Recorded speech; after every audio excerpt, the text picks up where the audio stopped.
Hello friends and welcome to the MedProCheck medical lectures. और आज के वीडियो में हम नेक्स्ट टॉपिक देखने वाले हैं चाइल्ड नर्सिंग का, that is the neonatal hypoglycaemia. So first of all देखते हैं नियोनेटल हाइपोग्लाइसेमिया का मीनिंग क्या होता है। तो नियोनेटल यानी कि जिसे हम हिंदी में कहते हैं नवजात। नवजात यानी कि क्या, जिस बच्चे का अभी अभी जन्म हुआ है उसे हम क्या कहते हैं, नियोनेटल।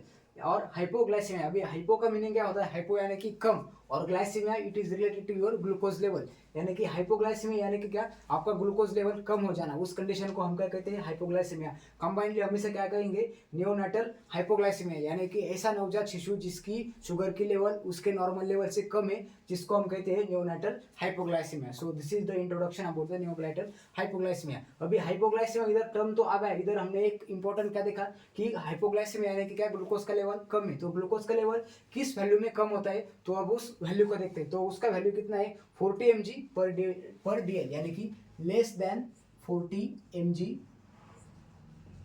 पर डीएल। यानी कि जब आपके बच्चे का ग्लूकोज का लेवल लेस देन 40 mg पर डीएल रहते हैं, उस कंडीशन को हम क्या कहते हैं, हाइपोग्लाइसेमिया कहते हैं। तो हाइपोग्लाइसेमिया अभी इधर आ गया आपका 40 mg पर डीएल। इसमें भी दो कंडीशन आती है, यानी कि अगर आपका बेबी प्री टर्म है तो उस कंडीशन में क्या रहता है, जब जब आपका बेबी प्रीटर्म रहता है तो उस कंडीशन में हाइपोग्लाइसेमिया के चांसेस ज्यादा रहते हैं। और इसका दो वैल्यूज आती है, लेस देन 30 mg पर डीएल इन फर्स्ट 24 आवर्स, यानी कि जो आपका बच्चे का जो पहला दिन रहता है आफ्टर डिलीवरी, अगर उसमें लेस देन 30 mg पर डीएल है तो उस कंडीशन को हम क्या कहते हैं, हाइपोग्लाइसेमिया कहते हैं। With in the 24 hours, with in 24 hours, यानी कि अगर फर्स्ट 24 आवर्स में आपके बच्चे का जो ब्लड शुगर लेवल है वो आपका लेस देन 30 mg पर डीएल है, तो उस कंडीशन में हम नियोनेटल हाइपोग्लाइसेमिया कहते हैं। और सेकंड क्या है, लेस देन 45 mg पर डीएल, लेस देन 45 mg। अभी ये लेस देन 45 mg हम किस कंडीशन में कंसिडर करते हैं, तो आफ्टर द 24 आवर्स, यानी कि 24 आवर्स के, ये क्या हुआ आपका आफ्टर हुआ, और ये क्या हुआ विद इन।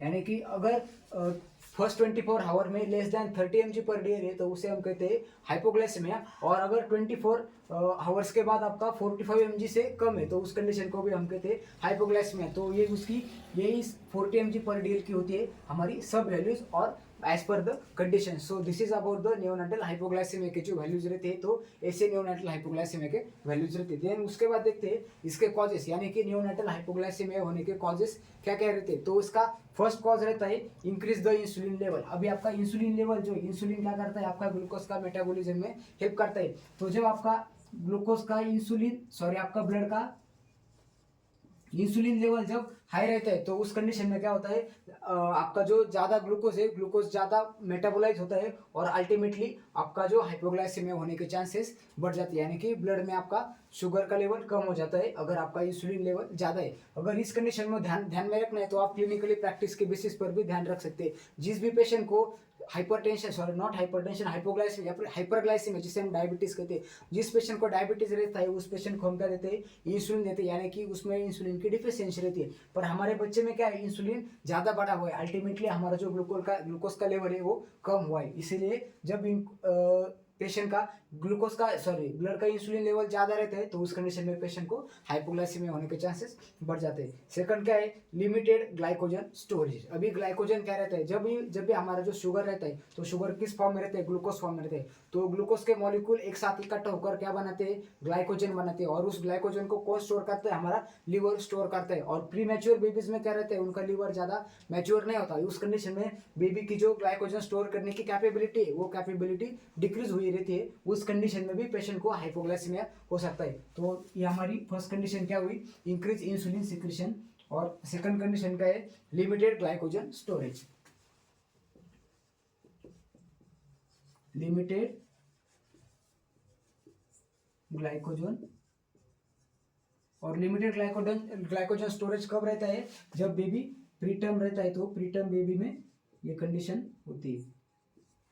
आ गए समझ में। देन नेक्स्ट क्या है, हाई यूटिलाइजेशन ऑफ ग्लूकोज, यानी कि ग्लूकोज का ज्यादा यूटिलाइजेशन हो रहा है और प्रोडक्शन कम हो रहा है। उस कंडीशन में भी ग्लूकोज का लेवल कम हो जाएगा ब्लड में और पेशेंट को हाइपोग्लाइसेमिया होगा।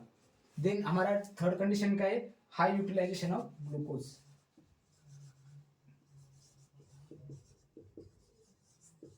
हाई यूटिलाइजेशन ऑफ अभी किस कंडीशन में ग्लूकोज का यूटिलाइजेशन हाई होता है? तो फर्स्ट वन क्या है, हाइपरथर्मिया। अगर बेबी को नियोनेटल हाइपरथर्मिया है, किसी सेप्सिस है या फिर इन्फेक्शन है, तो उस कंडीशन में बेबी को जो उसका ग्लूकोज है उसका ज्यादा यूटिलाइजेशन बॉडी कर लेगी, अल्टीमेटली पेशेंट को होगा, उस बेबी को होगा हाइपोग्लाइसेमिया। देन नेक्स्ट वन क्या है, स्टार्वेशन, यानी कि बेबी को प्रॉपर अमाउंट में न्यूट्रिशन नहीं मिल पाता, उस कंडीशन में क्या करती है बॉडी को, एनर्जी की कैलोरीज की जरूरत रहती है, तो उस कंडीशन में बॉडी क्या करती है, हमारा जो ग्लूकोज है उसका ओवर अपटेक करती है। अगर जो जितना भी ग्लूकोज है उसका एक बार अपटेक हो या फिर उसका यूटिलाइजेशन हो गया तो बॉडी में हमारा ग्लूकोज कम बचता है, अल्टीमेटली पेशेंट को हाइपोग्लाइसेमिया होता है। तो नेक्स्ट कंडीशन क्या है हमारी, स्टार्वेशन। स्टार्वेशन और उसके बाद क्या है हमारा पेरीनेटल स्ट्रेस, यानी कि पेशेंट के डिलीवरी के ड्यूरिंग अगर उसको कुछ इन्फेक्शन या फिर इंजरी हो जाती है तो उस कंडीशन को हम पेरीनेटल स्ट्रेस कहते हैं। उस कंडीशन में भी पेशेंट को हाइपोग्लाइसेमिया होने के चांसेस बढ़ जाते हैं। तो ये सारे हमारे क्या हुए, कॉजेस हुए। This is the causes of the neonatal hypoglycaemia. तो इंपॉर्टेंट क्या है, increase the insulin secretion, then limited glycogen storage और high utilisation of glucose and starvation are the four condition which commonly leads to the hypoglycemia। और high utilisation of glucose ये किस condition में होता है, सेप्सिस यानी कि इन्फेक्शन और हाइपरथर्मिया। इन्फेक्शन है तो अल्टीमेटली पेशेंट को उसका इन्फ्लेमेटरी प्रोसेस स्टार्ट हो जाएगा और पेशेंट को फीवर आ जाएगा, उसको हम क्या कहते हैं, हाइपरथर्मिया। हाइपरथर्मिया आ गए समझ में, this is the causes for the hypoglycaemia. अभी इसके बाद हम देखते हैं रिस्क फैक्टर्स, यानी कि ऐसी कौन सी फैक्टर्स है जिनकी वजह से पेशेंट को हाइपोग्लाइसेमिया होने के चांसेस बढ़ जाते हैं। First one is the sepsis. Sepsis इधर हमने देखा कि इन्फेक्शन। देन क्या है, decrease the thyroid hormone, thyroid hormone का सिक्रेशन, इधर हम रिस्क फैक्टर्स लिखते हैं। तो रिस्क फैक्टर्स फर्स्ट क्या है, आपका जो थायराइड हार्मोन का लेवल होता है वो कम हो जाता है। जब थायराइड हार्मोन का लेवल कम हो जाता है तो उस कंडीशन में पेशेंट को हाइपोग्लाइसेमिया होता है। Then metabolic errors,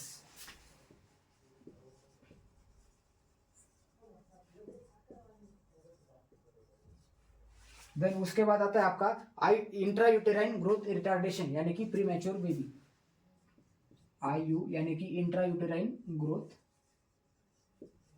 retardation.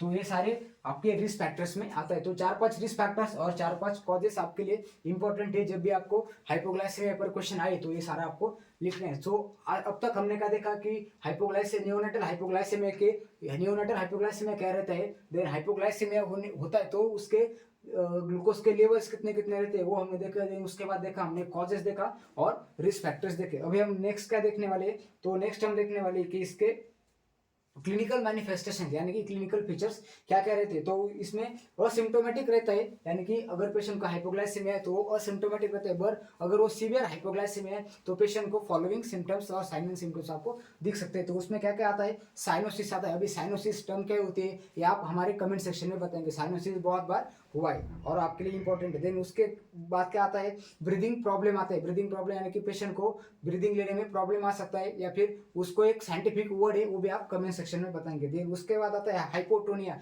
Hypo यानी कि कम और टोनिया यानी कि आपकी जो मसल टोन रहती है तो मसल टोन कम हो जाती है, उसे हम हाइपोटोनिया कहते हैं। देन उसके बाद आता है ग्रंटिंग। देन लिथार्जी, लिथार्जी यानी कि पेशेंट लिथार्जिक हो जाता है, रेस्टलेस हो जाता है, उसे हम लिथार्जी कहते हैं। देन आता है आपका alter sensorium, then twitching, tremors और सीजर्स। पेशेंट को न्यूरोलॉजिकल सिम्टम्स ट्रिमर्स और सीजर्स बहुत कॉमन है और एज अ कॉम्प्लिकेशन भी इसमें कंसिडर किए जाते हैं हाइपोग्लाइसेमिया। तो ये सारे होते हैं आपके साइन एंड सिम्टम्स। देन इसके बाद आती है इसकी जो इंपॉर्टेंट है कि ट्रीटमेंट, कि ऐसे पेशेंट को हम कैसे मैनेज करें। तो सबसे पहले देता है इनिशियली हमको पेशेंट को एक्सक्लूसिव ब्रेस्ट फीडिंग स्टार्ट करनी है, यानी कि with in the half hour of the birth patient को हमको क्या करना है, ब्रेस्ट फीडिंग स्टार्ट करनी है। उसका जो फर्स्ट ब्रेस्ट फीड है मदर का वो उसको बहुत सारा प्रोवाइड हमारा ग्लूकोज फैट प्रोटीन प्रोवाइड करता है, तो बच्चे को क्या करना है, हमको ब्रेस्ट फीडिंग प्रोवाइड करानी है। देन उसके बाद क्या करना है, अगर ब्रेस्ट फीडिंग के बाद भी पेशेंट का अगर आपका ग्लूकोज का लेवल नहीं बढ़ता तो उसके बाद आपको क्या करना है, तो उसको देना है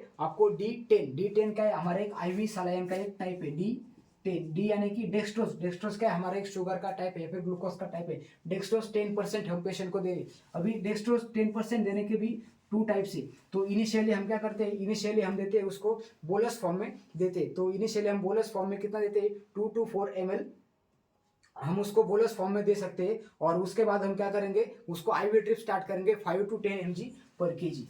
कितना, 5 to 10 mg पर केजी। इसके हिसाब से हम पेशेंट को D10 स्टार्ट करेंगे। अभी D10 के बाद हम नेक्स्ट ट्रीटमेंट क्या करने वाले, तो उसको हम कुछ इंजेक्शंस देने वाले। तो इंजेक्शन में आपके 2 इंपॉर्टेंट ड्रग्स आते हैं इंजेक्शन में।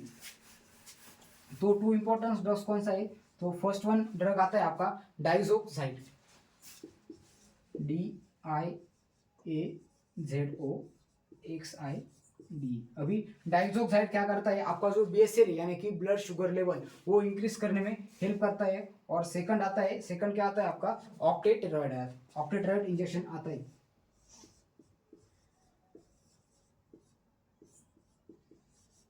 तो ऑक्टेट्रॉइड इंजेक्शन का फंक्शन क्या रहता है, आपको जो इंसुलिन का एबनॉर्मली जो प्रोडक्शन बढ़ता है तो उसको कम करने के लिए आप ऑक्टेट्रॉइड इंजेक्शन यूज करते हैं। और डाइजोक्साइड क्या करता है, आपका ultimately blood sugar level increase करने में हेल्प करता है। तो ये हुई आपकी मैनेजमेंट। तो मैनेजमेंट में हमने क्या क्या 3 स्टेप्स में हम मैनेजमेंट लिखते हैं। तो सबसे पहले क्या आएगा आपका आएगा एक्सक्लूसिव ब्रेस्ट फीडिंग, यानी कि with in the half hour हम पेशेंट को या फिर उस बच्चे को ब्रेस्ट फीडिंग करेंगे। ब्रेस्ट फीडिंग के बाद भी उसका हाइपोग्लाइसीमिया ट्रीट नहीं होता तो उसको हम क्या करेंगे, उसको हम सैलेंस देंगे, यानी कि D10 यानी कि डेक्सट्रोज 10% हम उसको देंगे। सबसे पहले उसको बोलस फॉर्म में देंगे और उसके बाद आईवी ड्रिप स्टार्ट करेंगे 5 to 10 mg पर केजी। और हमारा थर्ड ट्रीटमेंट क्या आता है कि ये 2 ड्रग्स हम इसमें यूज करते हैं। एक आता है आपका डाइजोक्साइड एंड सेकंड आता है आपका ऑक्टेट्रॉइड। डाइजोक्साइड क्या करता है, आपका BSL इंक्रीज करता है और ऑक्टेट्रॉइड क्या करता है, आपका इंसुलिन प्रोडक्शन कम करता है। तो this is the management for the neonatal hypoglycaemia. और इसके बाद हम देखते हैं इसके कॉम्प्लिकेशंस की नियोनाटल हाइपोग्लाइसीमिया के कॉम्प्लिकेशंस क्या क्या रहते हैं अगर हम पेशेंट को प्रॉपर टाइम पर ट्रीट ना करें। तो एक इंपॉर्टेंट है जो हमने मैनेजमेंट साइन एंड सिम्टम्स में देखा था, दैट इज द सीजर, यानी कि पेशेंट को सीजर होने के चांसेस या फिर सीजर और ट्रिमर्स आने के चांसेस बढ़ जाते हैं। एंड डेवलपमेंटल डिले, यानी कि पेशेंट के जो नॉर्मल डेवलपमेंटल माइलस्टोन्स रहते हैं तो बच्चा वो नॉर्मल डेवलपमेंटल माइलस्टोन अचीव नहीं कर पाता, वो भी एक नियोनाटल हाइपोग्लाइसेमिया का कॉम्प्लिकेशंस में आता है। And third one is the heart failure, यानी कि पेशेंट को हार्ट फेलियर बढ़ने के चांसेस भी बढ़ जाते हैं। So this is all about the neonatal hypoglycaemia. तो हमने क्या क्या देखा नियोनाटल हाइपोग्लाइसेमिया। तो फर्स्ट ऑफ ऑल हमने उसकी डेफिनेशन देखी। डेफिनेशन में क्या देखा, हमने नियोनाटल का मीनिंग देखा और हाइपोग्लाइसेमिया, हाइपो यानी कि कम और ग्लाइसेमिया यानी कि ग्लूकोज लेवल कम हो जाना। देन उसके बाद हमने क्या देखा, उसके जो लेवल से ब्लड शुगर लेवल के।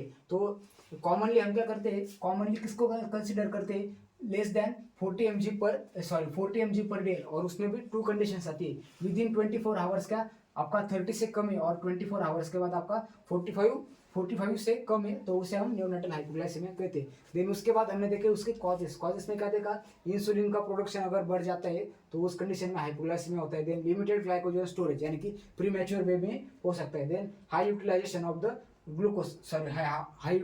ग्लूकोज, तो किस कंडीशन में रहता है, अगर पेशेंट को सेप्सिस हुआ है, नियोनाटल हाइपोथर्मिया है, तो उस कंडीशन में हाई यूटिलाइजेशन रहता है आपका ग्लूकोज का। देन स्टारवेशन कंडीशन में भी पेशेंट को नियोनाटल हाइपोग्लाइसेमिया हो सकता है। देन उसके बाद हमने क्या देखे, इसके साइन एंड सिम्टम्स भी कहते हैं। साइन एंड सिम्टम्स में क्या आ सकता है, पेशेंट को हाइपोटोनिया हो सकता है, रेस्टलेस हो सकता है, देन उसको सीजर आ सकते हैं, लिथार्जिक पेशेंट हो सकता है। So this are the sign and symptoms. और उसके बाद हमने क्या देखा, इसकी ट्रीटमेंट देखी। तो ट्रीटमेंट में हमने क्या क्या देखा, 3 स्टेजेस में हमने ट्रीटमेंट देखी। सबसे पहले हम क्या करेंगे, पेशेंट को ब्रेस्ट फीडिंग स्टार्ट करेंगे। ब्रेस्ट फीडिंग के बाद हम क्या करेंगे, पेशेंट को आईवी ड्रिप देंगे, कितना 5 to 10 mg पर केजी। और कौन सा आईवी सलाइन देने वाले हम, D10 यानी कि डेक्सट्रोज 10% हम देने वाले। और उसके बाद हम फिर भी अगर पेशेंट का मैनेज नहीं होता तो हम 2 टाइप के इंजेक्शन पेशेंट को स्टार्ट करते हैं। फर्स्ट वन इज द डाइजोक्साइड जो कि आपका BSL बढ़ाता है, और ऑक्टेट्राइड जो कि आपका इंसुलिन का प्रोडक्शन कम कराता है। और उसके बाद हमने लास्ट में देखा इसके कॉम्प्लिकेशंस। तो कॉम्प्लिकेशंस में क्या क्या देखा कि पेशेंट को सीजर्स आ सकता है, हार्ट फेलियर हो सकता है,